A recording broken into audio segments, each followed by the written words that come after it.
Good evening. My name is Sue Robbins. I am here on behalf of the League of Women Voters of the Portland area, and I will be moderating this South Portland School Board of Education candidate event along with Miss Olivia Walker, South Portland High School senior. The League of Women Voters is a nonpartisan organization that encourages informed and active participation in government, works to increase understanding of major public policy issues, and influences public policy through education and advocacy. The League of Women Voters policy is not to support or oppose any political party or candidate. It is great to see so many members of this community taking the time to educate themselves on the issues facing schools and school leadership. The election is November 7th, and voters will be selecting 2 at-large members and 1 member for District 3. The League of Women Voters adheres to guidelines regarding forums that ensure nonpartisanship. This evening, we will be engaging in a forum, not a debate. In a debate, candidates discuss the positions of opposing sides and respond to each other's statements.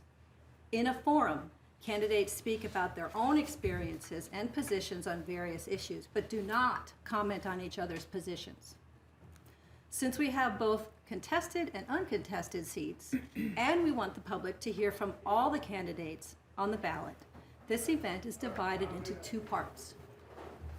The first part will be questions developed by a local team from topics solicited from the citizens, asked by Ms. Walker and myself, to the candidates. The candidates running for contested at-large and District 3 seats. Voters, please be aware that you will be choosing 2 candidates for the at-large seats and 1 for the District 3 seat. During Part 2, the uncontested candidate for District 5 will deliver an opening statement. Following that, there will be an opportunity to meet with the candidates. Welcome, candidates. Tonight we have at-large candidates Eleni Richardson, incumbent board member Jennifer Ryan, and incumbent board member Claire Holman. Excuse me. We also have this evening District 3 candidates Mindy Allos and Rosemarie DeAngelis. I am the incumbent as well. Excuse me, yes, incumbent. Thank you. Candidate Jennifer Kinney, who is running uncontested for District 5, is also present and will deliver a 3-minute introduction following our question and answer session. All the candidates will be available to chat with audience members during the meet and greet portion of the evening. Thank you, candidates, for stepping up and running to serve your community. I'd like to also welcome audience members who are currently serving in elected office, and Ms. Molly Shen is a current school board member, and she is here with us. Is there anyone else who is a currently elected member of this community in any capacity? Okay, thank you. The restroom is out there, and there are more downstairs, and please don't block the door for everyone's safety. And now I will hand it over to my partner, Ms. Walker, and she will tell you how it's going to be done. Hi, everyone. This is my first time doing this, so bear with me. We are here tonight to learn about the candidates for the South Portland Board of Education and about the work of a school board member. As an introduction to the work of the Board of Education, here is the description of the roles, functions, and duties of school boards and school board members from the South Portland Schools website. This was running before we began, so we hope that you had an opportunity to see it. It is also important for the audience to understand board member authority, also from the South Portland School Department website. The candidate night will proceed as follows.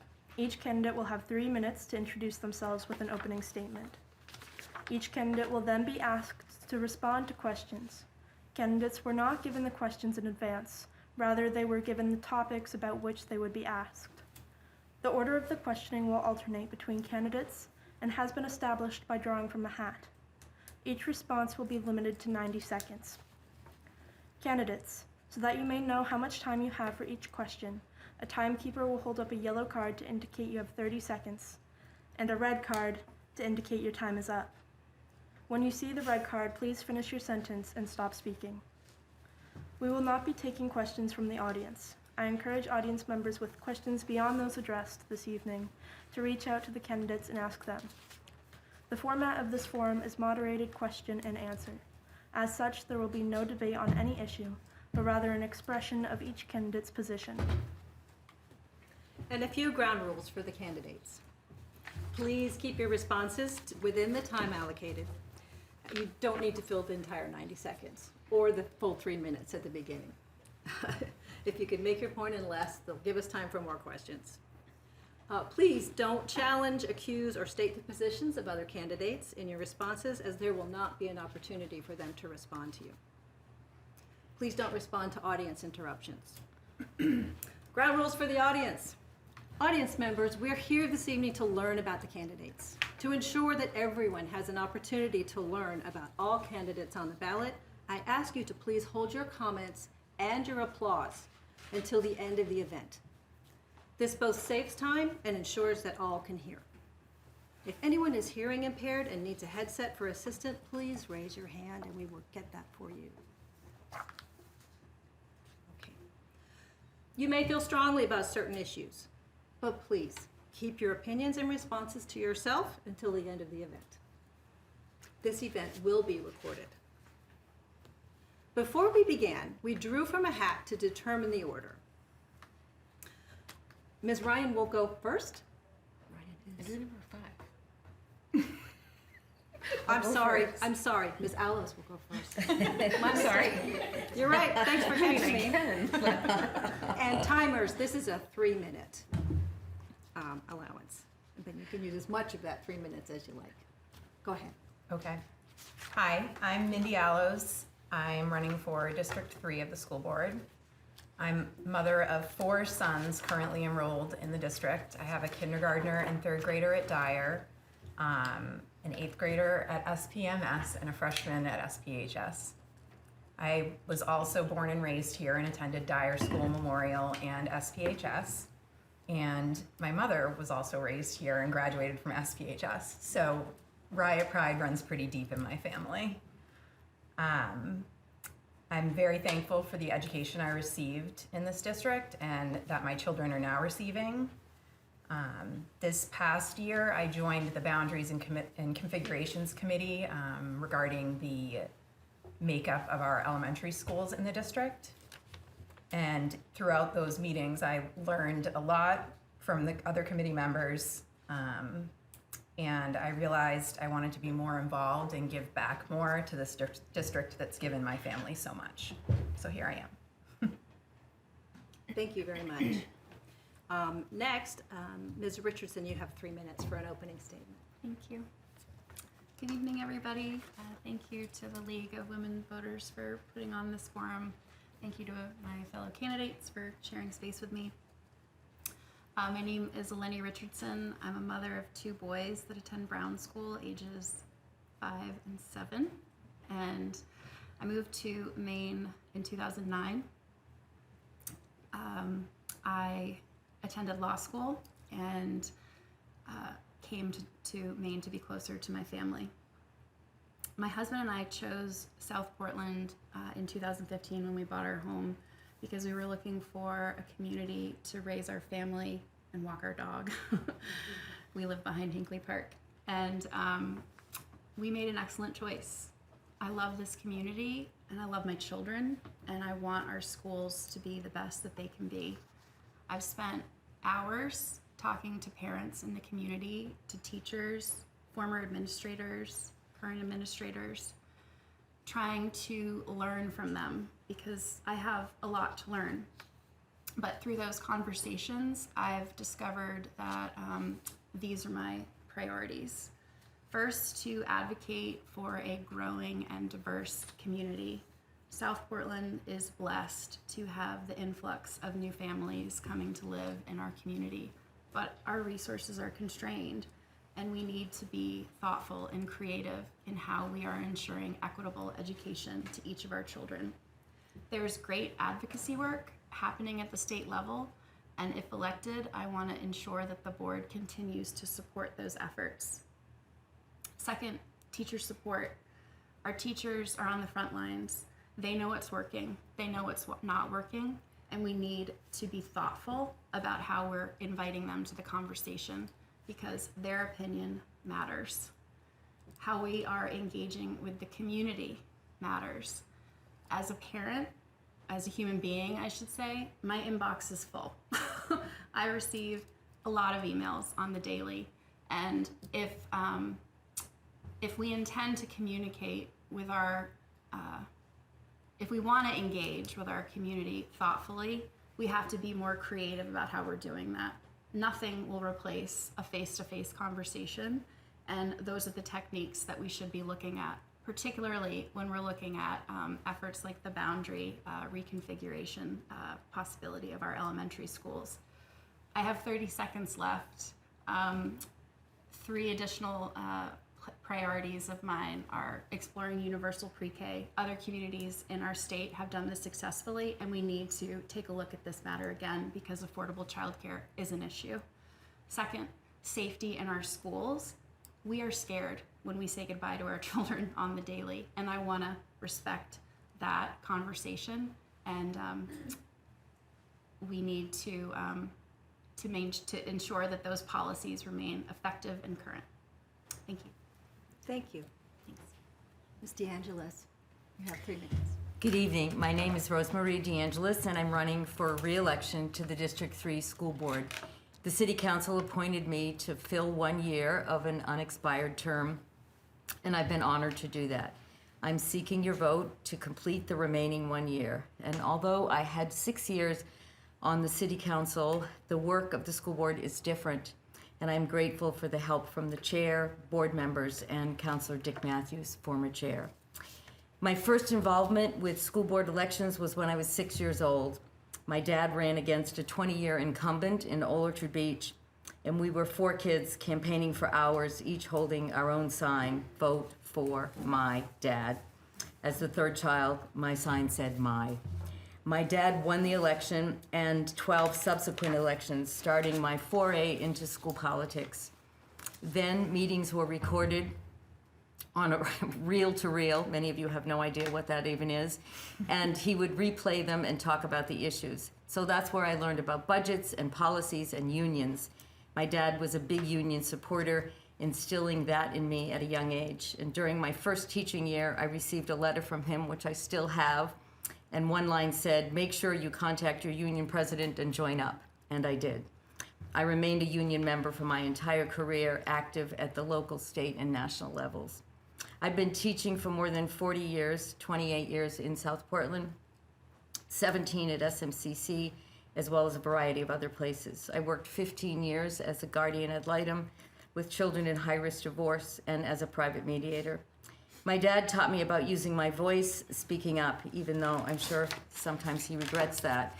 My mom taught me about fairness and kindness. I am fortunate to have this background, and although we were poor, we had privileges that came with white skin, privileges that my son and many of my friends do not have, as well as the dozens of refugee and asylum seekers with whom I work, and I strive to be their voice. Through my decades in special education and later teaching English to non-native speakers, I learned that everyone deserves representation.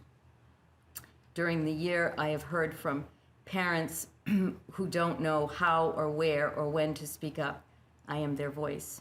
I have heard from bus drivers, custodians, support staff, and teachers. I am their voice.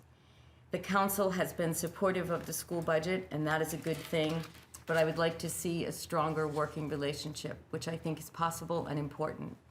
Issues that overlap include increasing diversity and the needs that brings, our housing crisis, and our safety needs.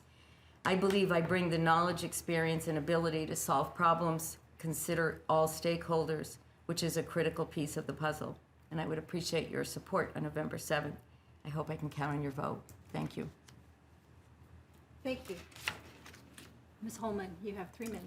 Okay, and I want to thank the League of Women Voters. I'm pleased to be here. I've been a woman voter my whole life, well, my whole voting life. And also I was really happy to see that we have student leadership involved. That is one of the things that, as a board member, is personally important to me and that I've advocated for. But I'll get to that in a minute. My basic background is that I am a third-generation female graduate of Lewiston High School, and I've been down in the Portland area for a while. I taught English as a second language at USM for about 20 years, and now I'm teaching French and Spanish. But the other thing, that probably the most important thing for me, is that I founded a radio talk show for high school students at WMPG, where I got to work with hundreds of teenagers, some of whom I really count as my friends now, and they have kids and things. And it was a great experience of seeing young people and what their priorities are in life, and helping to be part of that. It was very fortunate, and I believe a lot in the power of young people. And so through a number of different accidents, I ended up running for school board, and so I'm running to be reelected. There's a number of things that I've learned. But it's been a big education being on the school board. It is not like sitting. I thought you were going to sit around and just talk about stuff and come up with ideas. It's not like that. Not that there's none of that, but it's not exactly like that. But I've been happy. I've been involved in a number of important things, I feel. I was involved in getting us to decide to write the grant, and writing the grant that brought us like a full-fledged adult education program, which we finally have this year implemented for the first year. And I serve in the policy committee, where we've had an opportunity to enact some really important policies, such as making sure that those who want to see the list of books in our libraries are residents, as opposed to having anybody in the country who has an issue come in and take that and use it to do whatever they want. It's caused issues in other communities. I think that's a really great example. I'm very passionate about young people getting an education that's meaningful to them, and also one that they can handle. I'm part of we've tried to start, and we are starting a committee at the high school to look at the problem of student debt and what we can do to help keep students out of debt as we go forward. Being on the board has been very interesting. It's an equitable group, and we work well, I think, with the city council, because we have to prepare a clear and good budget that they're willing to accept. It's been a great opportunity, but I do feel like I have a lot left to do, and I hope I'll get a chance to do that. Thank you. Thank you. And now, Ms. Ryan, 3 minutes. Thank you, everyone, for being here today. So my name is Jen Ryan. I am obviously a South Portland resident. I'm also a parent. I have a third grader at Skillen Elementary School. I'm also an alumni of South Portland, so I grew up in Ferry Village and attended Brown School back in the day, and Mahoney, and graduated from the high school. I've always had a deep affection for South Portland. I have attempted to leave twice and always come back. I've spent time in New York City, and I spent time in Boston, and always found myself coming home. And this is where I wanted to raise my family. So really proud and excited to have been raised here and now be raising my son here in the same school system that I went through. Given that I am from here, what strikes me and what really has driven the passion in me lately in the board and the work that we're doing is how different my son's experience in school is compared to mine. So I have no shame in admitting I graduated in 1999. My graduating class looks very different than what my son's class will look like. And that being said, there's a lot of things in the district that haven't changed since that time. Some of them for the better, that we have this wonderful tradition that we're proud of, but some of them that we've had to do some hard work and have difficult conversations around, such as the boundaries and configurations work. So I've been involved in that as a board member, and really excited to see us looking at how our schools are set up today, how we use the facilities that we have across the district today, and what the best use of those should be going forward to ensure that my child's experience at Skillen is the same as his best friend's experience at Dyer and Brown and Small all across the district. In my time on the school board, like I said, I've been involved in that this past year. I served as vice chair last year and serving as chair this year. It's been a steep learning curve in understanding the intricacies of our school system and how our administration works and how that works within the buildings and the trickle-down effect that happens. And so it's been really exciting and really awesome to be involved and to have this great understanding of how our schools work. I'd like to continue with the work that I've been doing, so looking forward to staying involved and getting to know potential new board members, but also the board members that have been there have been so committed and so passionate about the work that we do, and it's exciting to see us all working together towards common efforts. So. Thank you.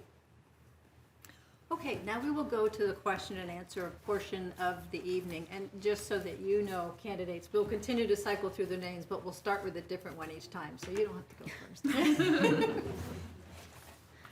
Okay, and the first question will begin with Ms. Richardson, please. You'll be the first to answer. Great. And you get 90 seconds. Okay. Tell us about yourself. What experiences in your life have shaped you and influenced how you see the world?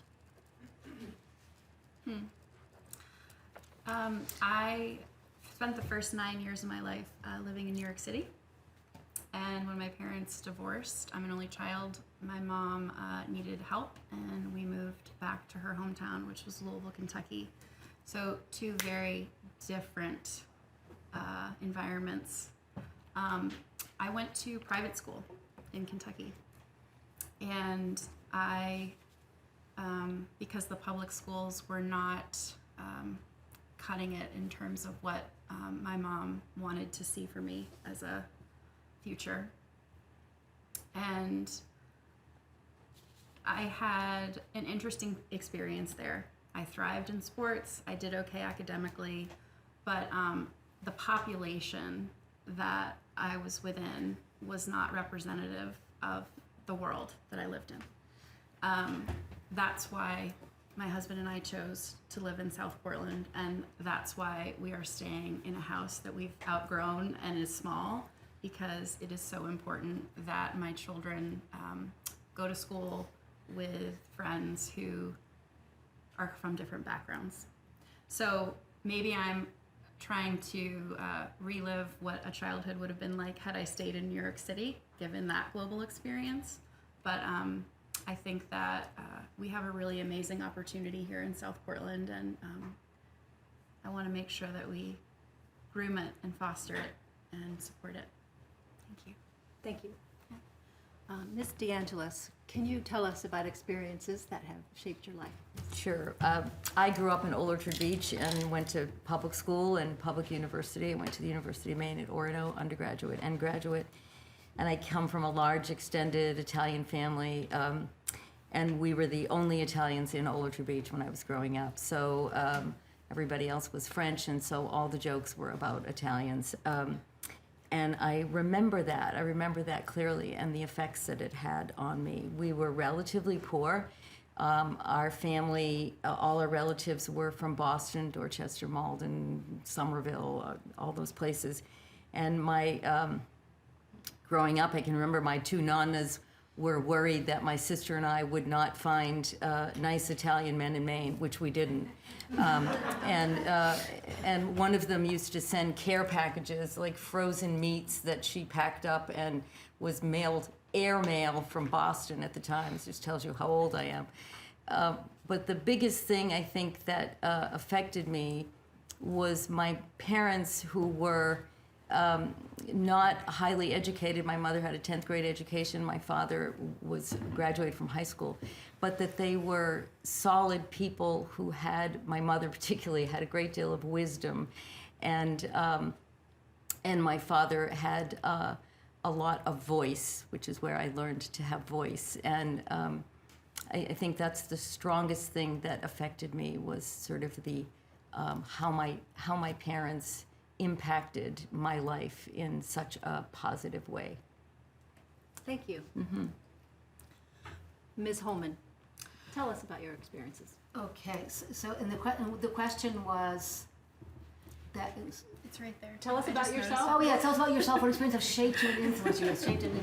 So I would say one experience, listening to this, one experience that's definitely shaped me is growing up in Lewiston. When I was there, it was still a textile mill town. When in my early years, they you could hear the bell for the different shifts during the day, and My family did not work in the mills, and we were quite privileged by comparison to a lot of the people who were in the mills.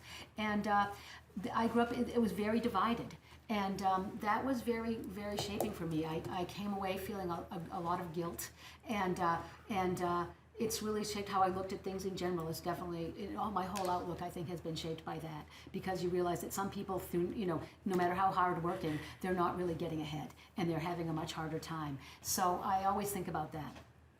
Education, I think that's connected to education in a lot of ways. I think that's all I need to say about that. I think I'll just let that go with that. Thank you. And now, Ms. Ryan, can you tell us about the experiences that have shaped how you see the world? Sure. So I think for me, I grew up in an incredible household with a younger sister and 2 amazing parents. There's not a lot of folks who know me in South Portland that don't know my parents. Growing up, my dad was president of the Little League long after my sister and I graced a softball field. And my mom was actively engaged in the schools that we were in our whole lives. And I think about, to this day, my 4th grade teacher when I see her about town, who remembers my mother's whoopie pies, because my mother was just such a presence in our school community when we were young. And growing up with parents who were at every event and every school function, every sport game my sister or I ever played in, and dance recital and band concerts, I wanted to do that for my child. And having that type of family structure, I was so blessed as a child, and I'm blessed now to be able to give that to my son. And my parents are still there at now all his sporting events. But I'm also very engaged in the community and continue to be so from their example. I now serve as the vice president of the Little League and following my father's footsteps.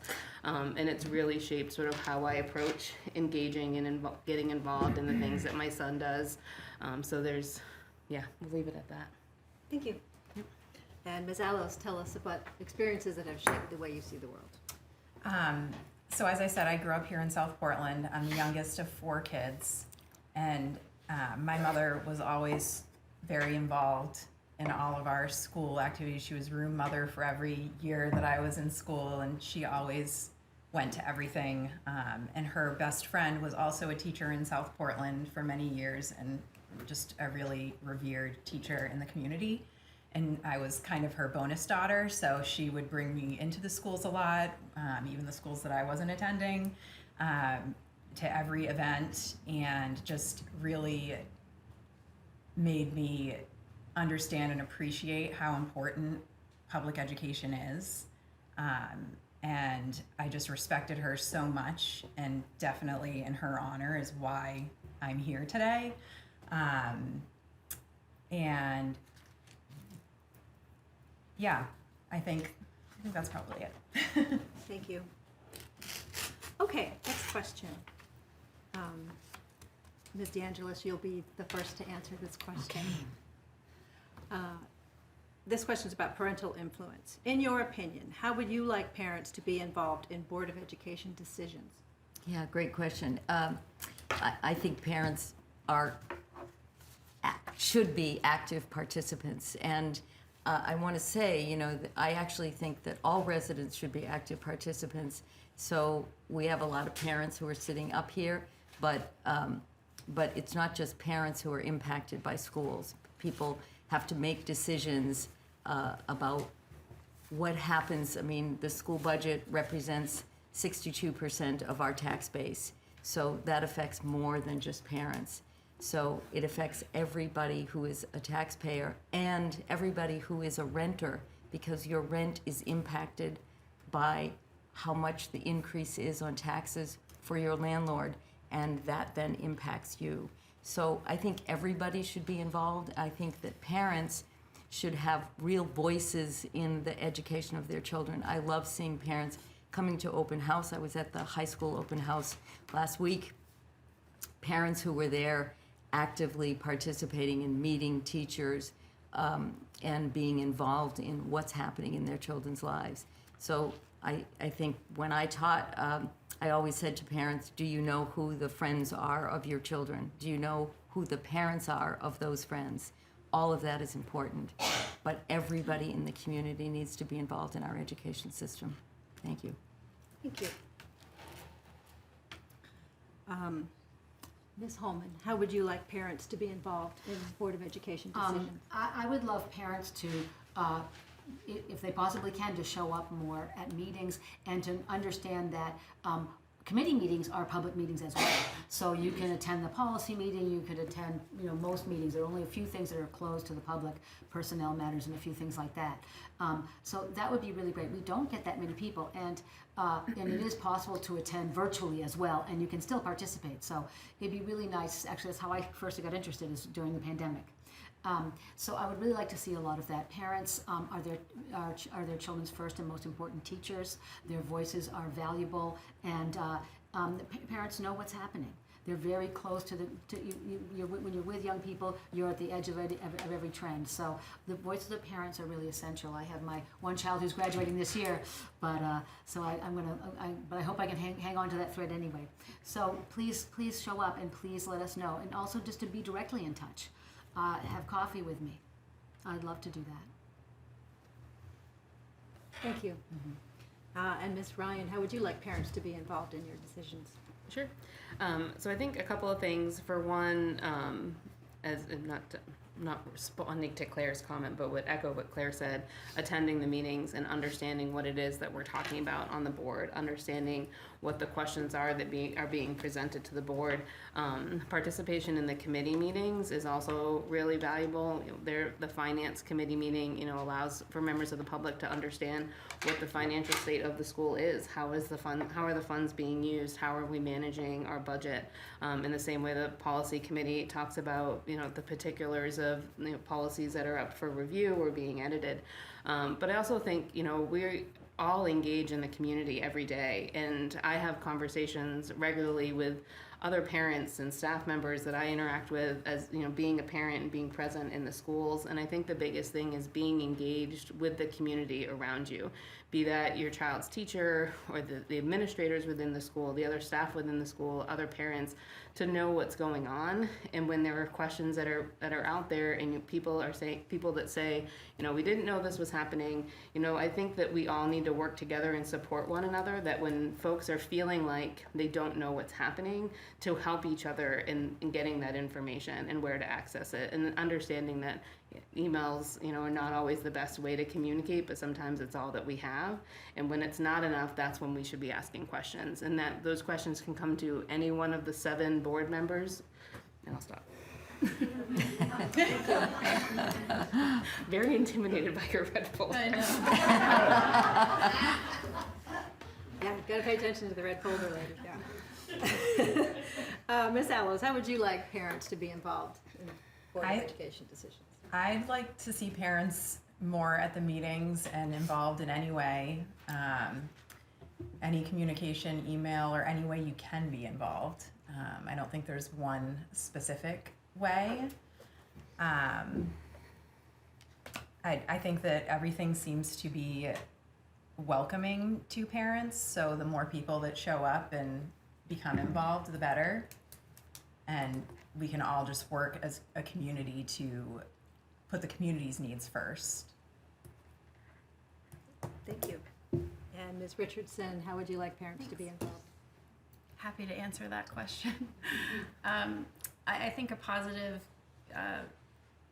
caregiver engagement is only going to enrich our schools. But again, as I mentioned earlier, how we're engaging with that population needs some work, especially when we're considering big changes to our community with an impact.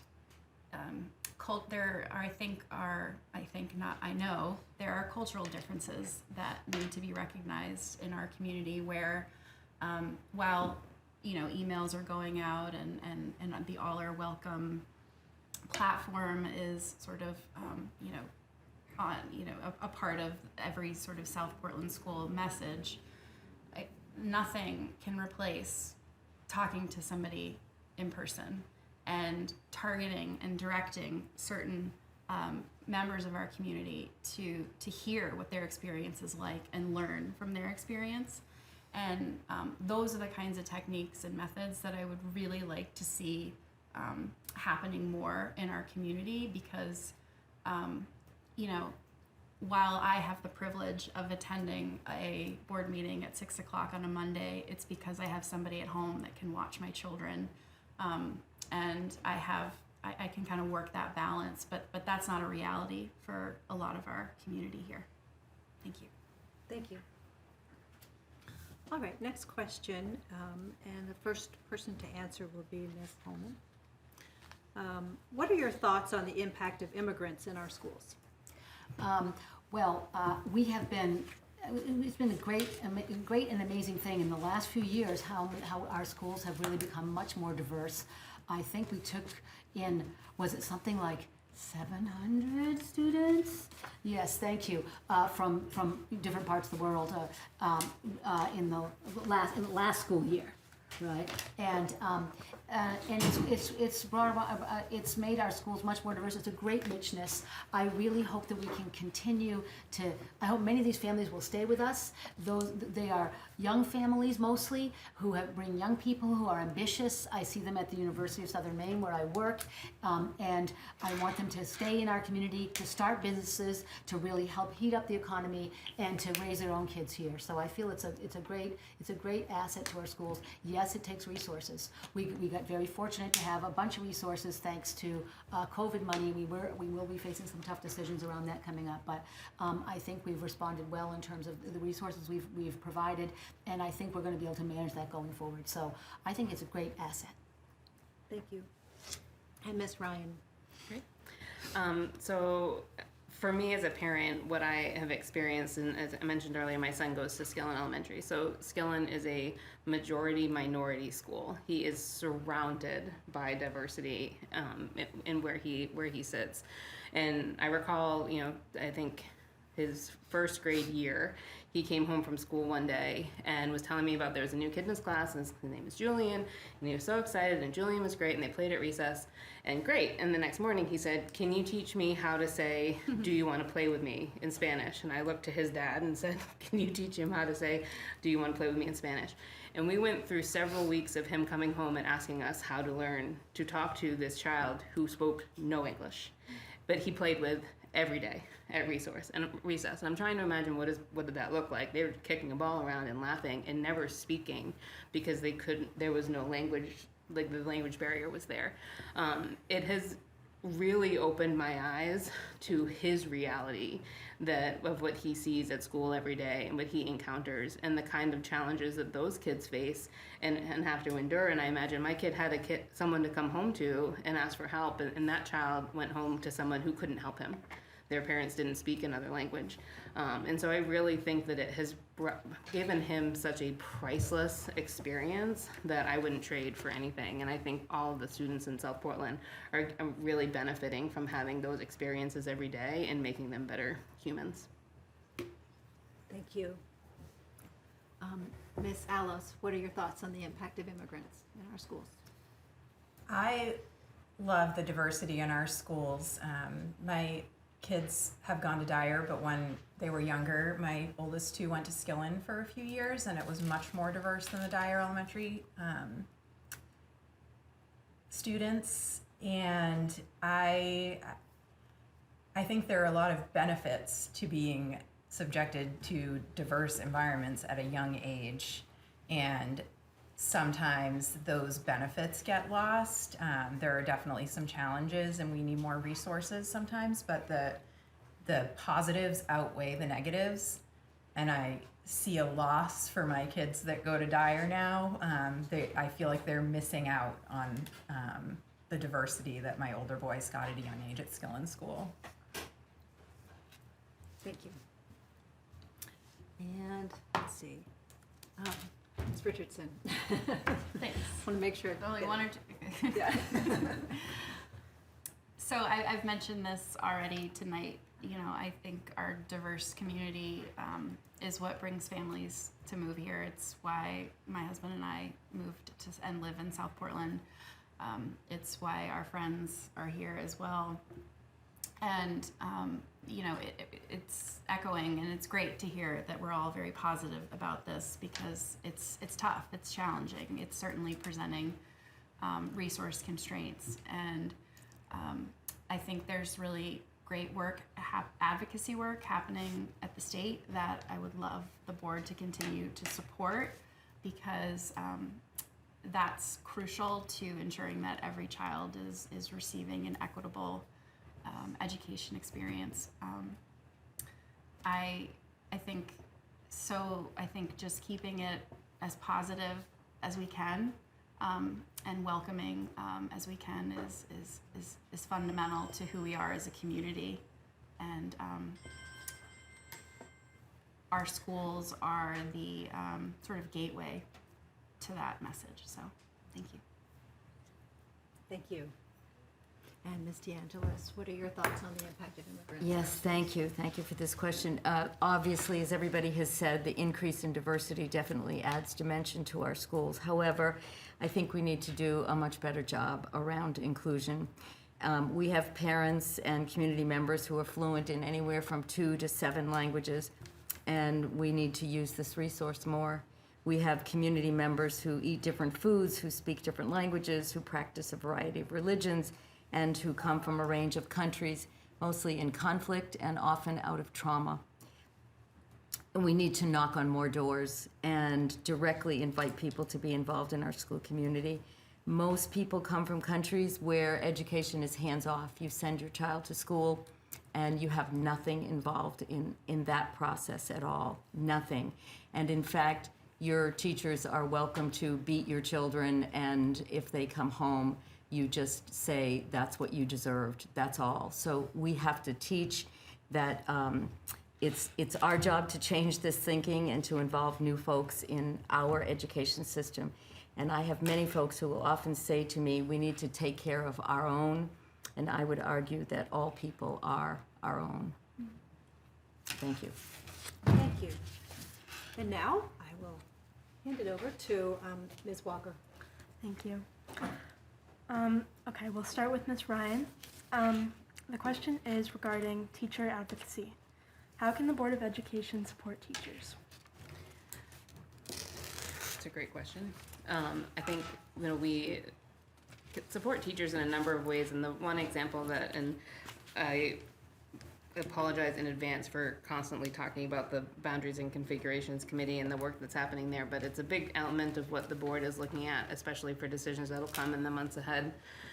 One of the things that comes out of that I experience as a parent is seeing, as I've talked about my child's experience at Skillen, his teachers the last 3 years have had classrooms with 20 kids in them, and 20, 21, 22, 23 kids in them. And each of those classes has had anywhere from 5 to 7 or 8 kids that don't speak English. And the teachers at Skillen that are being faced with those challenges in their day-to-day job are very different than the experiences of teachers in some of our other schools that don't have the same level of diversity. And so to expect that a teacher in 3rd grade on one side of town teaches 14 kids that all speak English, and a teacher on another side of town teaches 22 kids where 7 of them don't speak English is not supporting our teachers. And so I think that there's a lot of work that we need to do to understand what their experiences look like across our school, because I think for me the biggest thing is we are one district. We are one community with one tax base and one budget, and our experiences shouldn't vary so drastically from school to school. And I think in order to support teachers, we need to acknowledge that and find solutions that will help to facilitate creating greater equity across the school for our teachers in addition to our students. All right. Sorry. All right. Ms. Allows, how can the Board of Education support teachers? So I think that we have great teachers in South Portland. You'll probably hear me say that a lot. We have the best teachers. I love all the teachers that my kids have had. I think that asking their opinions and listening to what they think is working and what isn't working is really important. And listening to the teachers specifically that have felt unheard or ignored. And I was recently speaking to a teacher from Skillen School about, again, the Boundaries and Configurations Committee, who said that while there are different opinions throughout the school, throughout the employees at the school, that one thing that all of them are happy with is that this is finally being discussed and talked about because we've pushed it off for too long, and they've felt like they had no voice and they were just ignored for too long. And so they're very thankful that we are finally talking about this. Thank you. Ms. Richardson, how can the Board of Education support teachers? Thank you. You know, just echoing what I've said earlier tonight, our teachers are they're on the front lines. They are the ones with the direct interactions with our children and our caregivers and our children's caregivers, and their experiences have to be informing decision making. How we're engaging with them, again, we have to be creative. We have to go to them. They're busy, they're stressed out, their days are full. So how we conduct those interactions in a way that's open and accommodating to their schedule and inviting and letting them know that there's no such thing as negative feedback. You know, if something isn't working, that has to be communicated and conveyed and received in an open and accepting way. That's how anybody improves, is by learning from mistakes. So I've spent a lot of time talking to teachers, love teachers. My kids have amazing educators in this community, and I want them to know how much the administration echoes that sentiment as well. And I think we could do better in making sure that they are heard.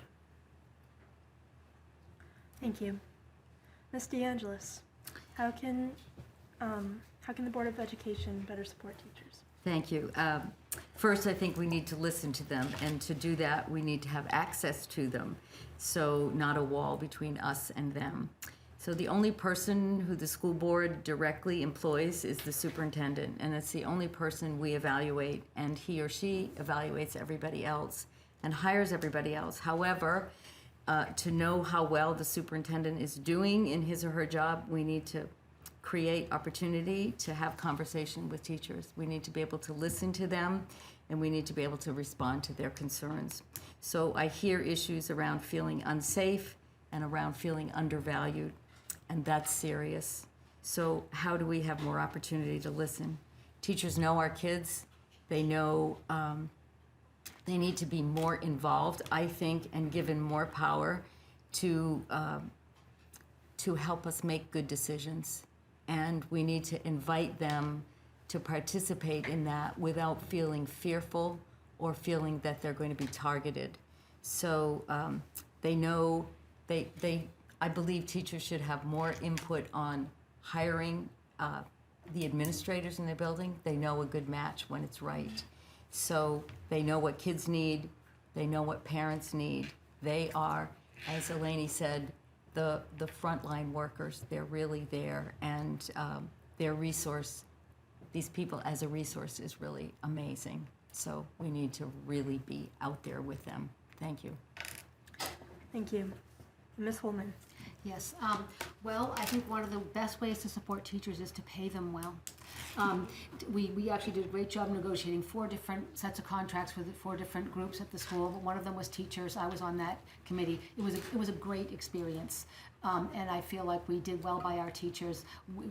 It wasn't all that drawn out because we came to an agreement fairly quickly, and. You know, it's very good for teachers to be in a cohort of colleagues that works together well. Constant turnover is not good. We want to keep the good teachers. It's also good for students. So I think that's a very important thing. And in order to keep people, we also have to have a safe, well-functioning environment that provides resources that teachers need so that they can continue to teach as well as they want to. For example, we have a health clinic at the high school. That may not sound like something that helps teachers, but I believe that it does, because that's a service that students need. So I think that's really it. Let's support teachers from the start right where the school board actually has some power. Thank you.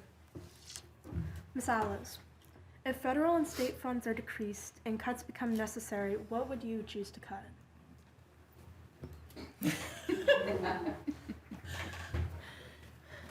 I'm not in the position to answer that.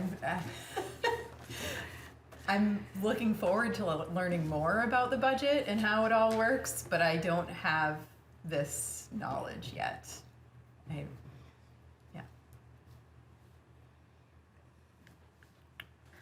Ms. DeAngelis. Yeah, that's an easy one for me. Cut from the top.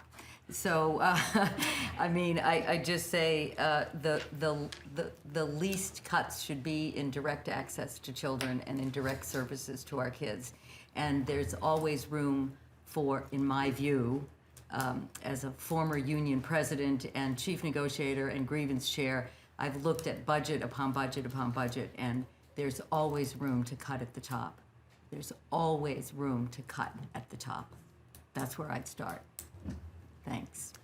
Thank you, and I just realized I kind of got away from the order there. Ms. I Richardson? thought so, but Oh, that's okay. I think that the goals and priorities of our school district need to be aligned with resource allocation. So anything that isn't a priority should be cut if it has to be cut. You know, in terms of, you know, Mindy's perspective, I have a lot to learn too. But I know that, and I'm prepared for that harsh reality of that feeling of needing to make a hard decision. And I think that there's humility that needs to be in place with those decisions. And sometimes those decisions are going to be wrong. And so being open and inviting to the community, teachers and parents on the impact of those harsh realities is crucial. But you know, again, anything that isn't a priority of the district would you know, inevitably fall into that bucket of something needing to be cut, so to speak, if that were to happen. Thank you. Ms. Holman. Yes, we are going to be facing this, I'm sure, because of COVID funding going away to a degree. We can always hope that some miracle will happen and we won't have to cut as much. But I think some low-hanging fruit as a parent of a soccer kid, I would love not to be in shabby porta potties. And we've envisaged trying to actually build real restrooms on the field at South Portland High School. We don't need that. We don't have to have that. We don't have to have a brand new field. I mean, it's good to have good sports fields, but you can do a lot with maintenance. So I would look to those kinds of things. Where can we defer? Where can we wait to do things that we don't need to do? Because those kinds of cuts, I'm a bit of a Pollyanna, but I don't think they'd be permanent. I think that eventually those kinds of things would come back. So that's where I would start. Thank you. And Ms. Ryan. Sure. Yeah, to be honest, do not like this question because it's a little bit hard to just be, I guess, this blunt with where you would cut. I know for me, in the multiple budget cycles we've been through, the biggest question I've had when we've had the school board gets a recommendation from the city of generally where should we target for a budget increase when we're looking at our budget each year. And so when we set out on what it is with what does everybody want, and then how much money do we have, and comparing the two. The big question that we had last year, or I had last year going into it as chair, was did not want to see any services that directly impacted students being affected by any reductions that we had to make.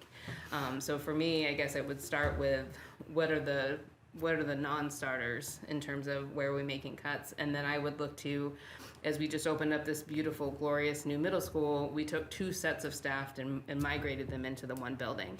I'll be interested to see a year from now where potentially there may be redundancies in that building with staff and roles, and is there opportunities to create some efficiencies within that structure of how that school is set up, and that would probably be where I would start. Thank you. Our next question regards goals. Ms. Richardson, what are your priorities if elected to the board, and why?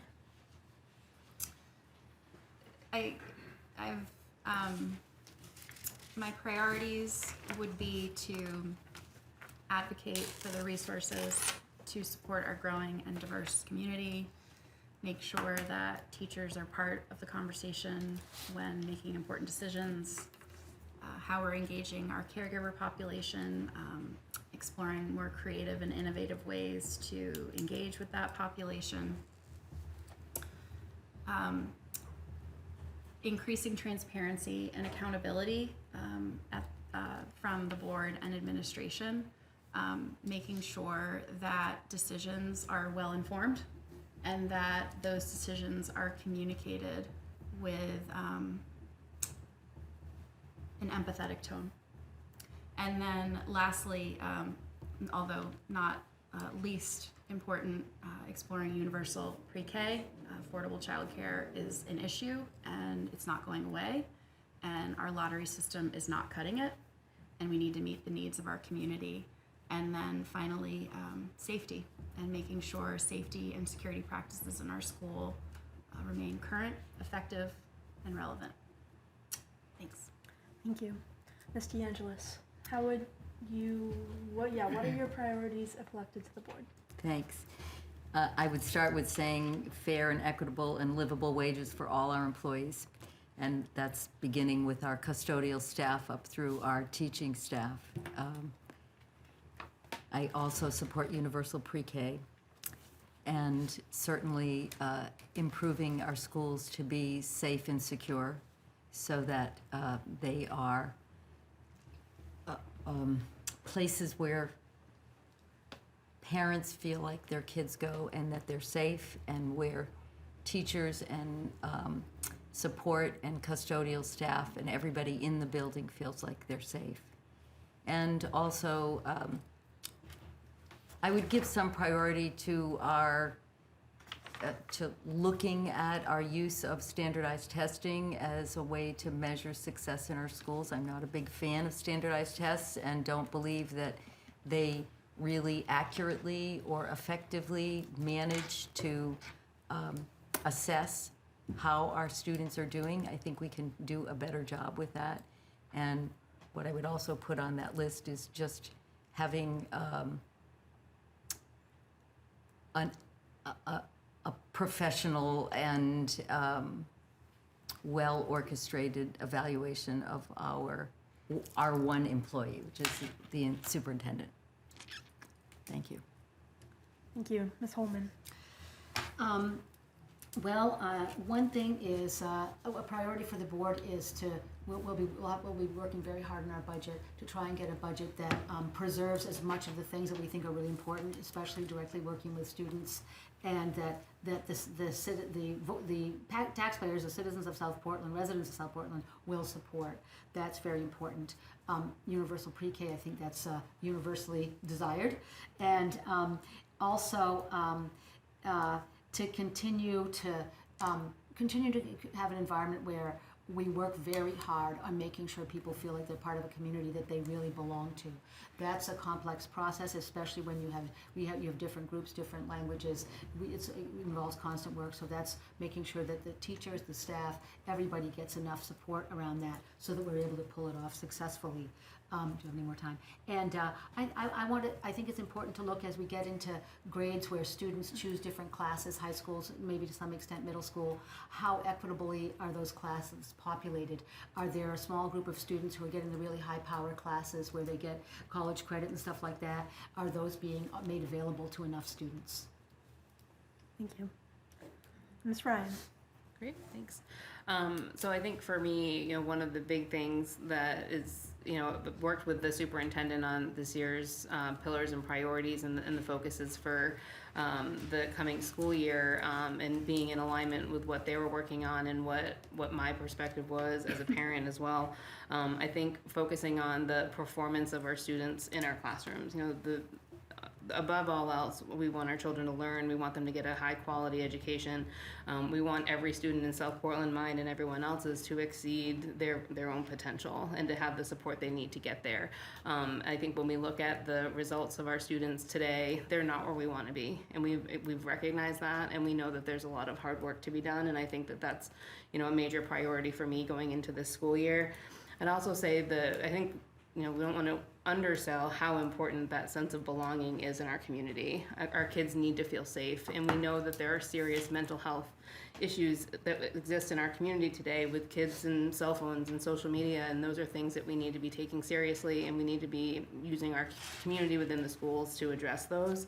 And then I'll say lastly, we have been focusing and talking a lot about the middle school for the last 2 years, and now the middle school is open, and we need to look at our other buildings and understand what the capital needs and improvements are at each of those schools. And I will say that I do think that bathrooms at the high school are a priority on the field. And I'll end with that. Ms. Allows, what are your priorities? So the first one probably is, definitely is ensuring an equitable experience throughout all the schools in the district and being willing to have the difficult conversations about how things currently are and what maybe needs to change, even though it's uncomfortable, and create new traditions if we need to. Expanding to universal pre-K is very important. All 4 of my kids have been lucky enough to get in the lottery and have the pre-K, and it is an amazing program. And part of the expansion, I think, also needs to include before and after care, because that's a huge barrier for people with the pre-K schedule is only from 8:30 to 1:30 with no before or after care. So many people get in and have to decline the space because they don't have anywhere to bring their kids for those other hours. And lastly, I think we need to continue to research and maintain a safe and nurturing environment in all the schools for all the students. Thank you. Our next question, the topic is governing process. Start with Ms. DeAngelis. Can you imagine a tough decision you might make while in office that would go against the majority of your constituents' opinions?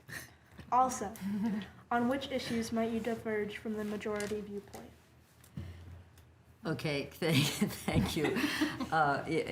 Yeah, I'm very familiar with being in the minority position. So, but one of the things I learned growing up was to not be afraid of that, to not be afraid to use my voice and to speak up if it's something that I believe represents a constituent group with whom I am trying to represent. So I don't have an exact example of what that might be, really, but when I served on the city council, we debated long and hard about the one-way traffic down in Knightville on Cottage Road, and I was the one dissenting vote for the one-way traffic. And it was a 6-1 vote, and I had fellow councilors who pushed and pushed and pushed for me to concede and have a unanimous vote in support of one-way traffic down there. But I was hearing from a constituent group, and I felt like I represented them and would not concede. And I will say, 4 years later, the council changed its mind and went back to two-way traffic. And I didn't stand up at the podium and say, "I told you so," you know. So I'm not afraid to do that, and I think it's an important thing to represent all voices. Thank you. Thank you. All right, this is a long question, so I'll repeat myself. Ms. Holman, can you imagine a tough decision you might make while in office that would go against the majority of your constituents' opinions? Also, on which issues might you diverge from the majority viewpoint? Well, there is a matter of porta potties at the field at the high school. But setting that aside, one I think is, I mentioned the issue of student debt. It's one of the things that I'm really concerned about, and I feel like most people, I think that most people haven't really thought it through, that in fact the way we do college is messed up.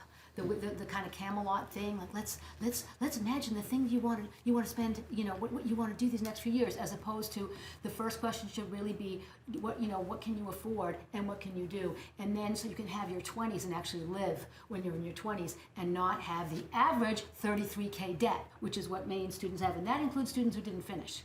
And that's a very important point to remember, that 33K debt. It's not all people with diplomas. So I think that one of the ways I diverge is that I would say that we really need to rethink that, and that we really need to maybe totally revise how we're handling that whole system for guiding students around college decisions. So I think I diverge from the majority viewpoint in that way. Yeah, that's good. Thank you. Ms. Ryan. Okay. This is a tough question related to tough decisions. I will say I think where the board lands as far as the boundaries and configurations work is going to be a very difficult decision that will undoubtedly not be the wishes and opinions of some majority of the city. I think for me, where I fall in that is, and folks that have been involved have heard me say it, it's a difficult decision and topic because for many people that feel passionately about the way our schools and the way our community is structured today, it looks very different than how it did the 20 years ago that I was a kid and 30 years before that. We talk a lot about the importance that people have of their community and their community school or their neighborhood school. And we have lost that neighborhood school for many people in our community. And so it's really difficult in these conversations. And we understand where people are coming from when they feel that commitment and they feel that love for their community school, their neighborhood school that they get to walk to, when we also acknowledge that so many in our community do not have that privilege today. And so it's going to be really challenging to address the issue without disrupting the environment that many are comfortable in and that many strive to have for their family in South Portland. So that's that. Thank you. Ms. Allows. So not to just echo what Jen said, but on the Boundaries and Configurations Committee, I don't know if it would be a majority of all the constituents, but in certain parts of our city, I'm sure it would be a majority that would not agree with my views. And I think that it's really important in decisions like this to really take ourselves out of the equation.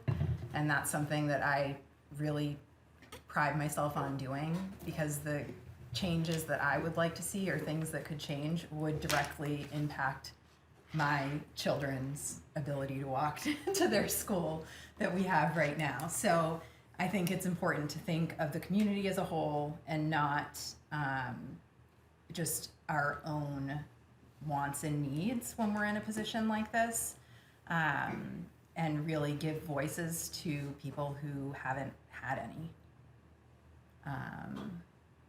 Yeah, I think that's it. Thank you. And Ms. Richardson. Thank you. As a practicing attorney, I have to make a lot of unpopular decisions, and I'm usually the most unpopular person in the room at all times at work. But those decisions have got to be well informed and supported with facts. I think one decision that potentially could go against the majority of constituents' opinions is matters regarding personnel. There may be facts that can't be shared with the public, and a tough decision has to be made. And again, it has to be well informed. We need to be considering both sides or all sides of the scenario, and a tough decision might be made, and we won't necessarily be able to share why we did that. Regarding the boundary reconfiguration committee's efforts, one of the pillars or foundational topics of focus, areas of focus is what is an equitable experience, and is that happening in our schools? That's a very complicated question that requires a lot of information. More information than what I've seen at those meetings. Again, we're talking about a population that might be having an unequitable experience, but they're not at the table, and I want them to be a part of the conversation. Thank you. With that, I'll pass it back to Sue. Thank you. Thank you very much. I think we have time for one more. Yeah. Okay. Oops. Going the wrong direction, I apologize. Let's try this one. Okay. I believe, Ms. Richardson, I have you as next. How do you view the working relationship between the Board of Education and the superintendent? Well, I think objectively how I view it is one, a relationship that's built on trust. But the board does have a significant responsibility in assessing the superintendent's performance, and I'm really curious about the sources that are being used to perform that evaluation. It's been a tough few years for our district. That's a reality. We had a new middle school to build. We had 2 middle schools to take down. We had COVID. We had the influx of new mainers. So there's been a lot of reacting going on at the administration level. But I'm concerned that the impact of some of the decisions that are being made aren't being valued and heard.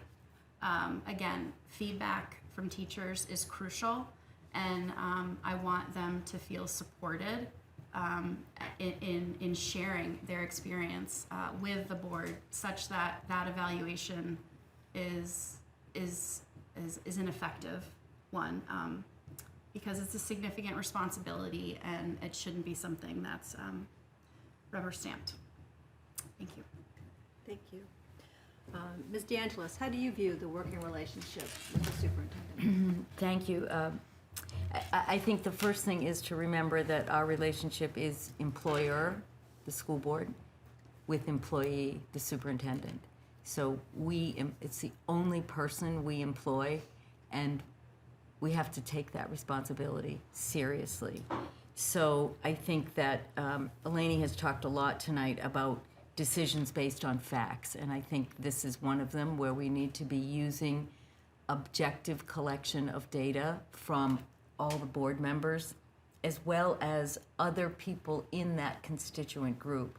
So whether those are administrators, teachers, support staff, custodians, bus drivers, they're all people who have opinions, and I think we need to do a really good job with collecting that data, evaluating that data, making sure that all board members have full and easy access to all that data so that we can have a rich and thorough and lengthy discussion about it.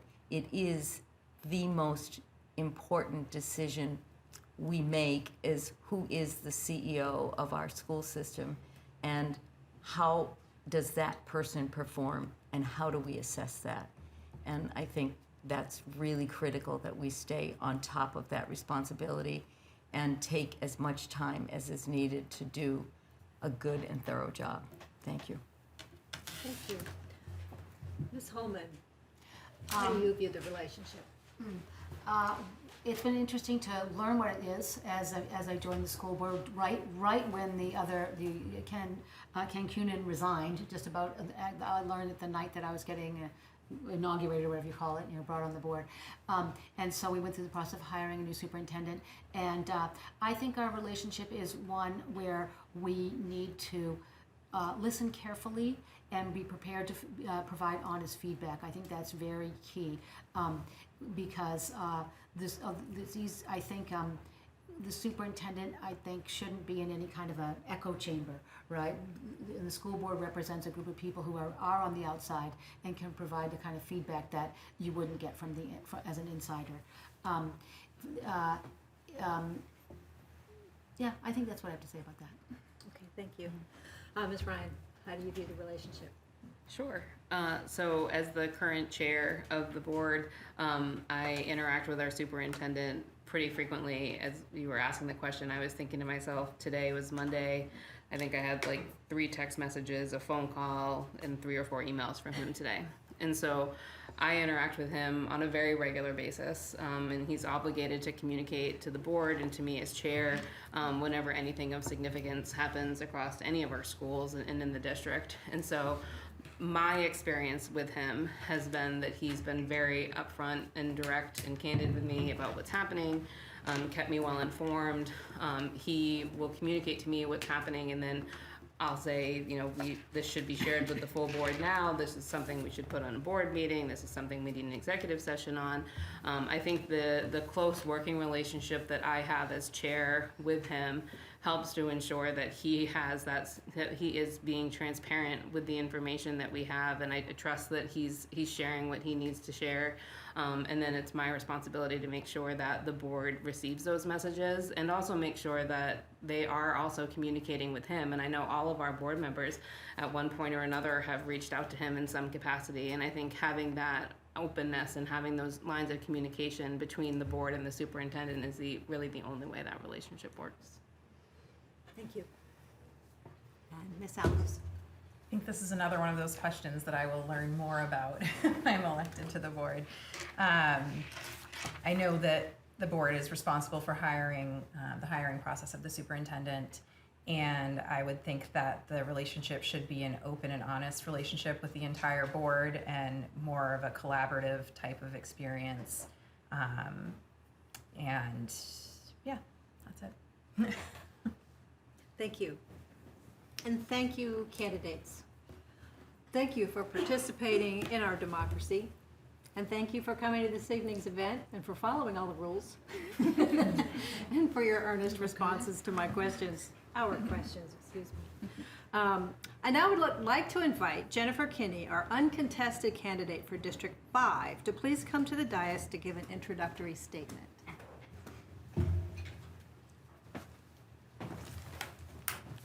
Hi. Well, it's been very interesting to hear what everyone's had to say. My name's Jennifer Kinney. Thank you. I have been a resident of South Portland for over 22 years. I've raised 4 children. I have one that's still in high school and 3 that have uniquely made their way through the South Portland school system. They are all a little bit different and somewhat creative in the way they've gotten through high school. So that's been a really interesting process. I'm representing District 5, which happens to be one of the most diverse areas of our town. And I think, I was approached to be on the school board, and I thought, yeah, we need to represent District 5. They need to have some representation. I heard some of the things here too. From a budget perspective, in my career, I have managed multi-million-dollar budgets that have been very tight, and we've had to make a lot of cuts on different industry, but same sort of thing. So, okay, no problem. I think I look forward to learning more about the board and how it works, and manage staff. So, looking forward to and done some of those tough reviews and made some of those tough cuts. So I look forward to the opportunity. Thank you very much. Thanks. And thank you to the City of South Portland, the League of Women Voters of the Portland area, the Forums Committee for the League of Women Voters, Chairperson Jennifer Morris, timekeepers Patty Von Tile and Penelope Hamblin, candidates and audience members for participating in this educational forum. On the side of the room is a table with information about the League of Women Voters and perhaps some candidate information. Please pick up the information on your way out if you haven't already. Also, please consult vote411.org for information about the 8 referendum questions that are going to be on your ballot. The League of Women Voters will populate that with information about each of the referendum questions. Now, I'm going to, as soon as we close this out, you have the opportunity to speak to any of these candidates. I hope they're all available to stay and chat with you so you can learn more about them and ask any questions that we didn't get to. But before we go, can we have a round of applause for the candidates? Yes.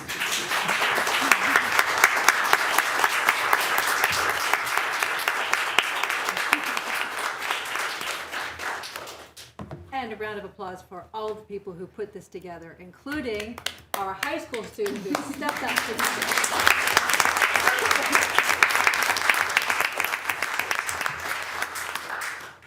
And Now I invite you to close this out, and I invite you to speak to any candidate for whom you have a question. We do need to vacate the room before 8. Let the city staff go home. Thank you very much, everyone.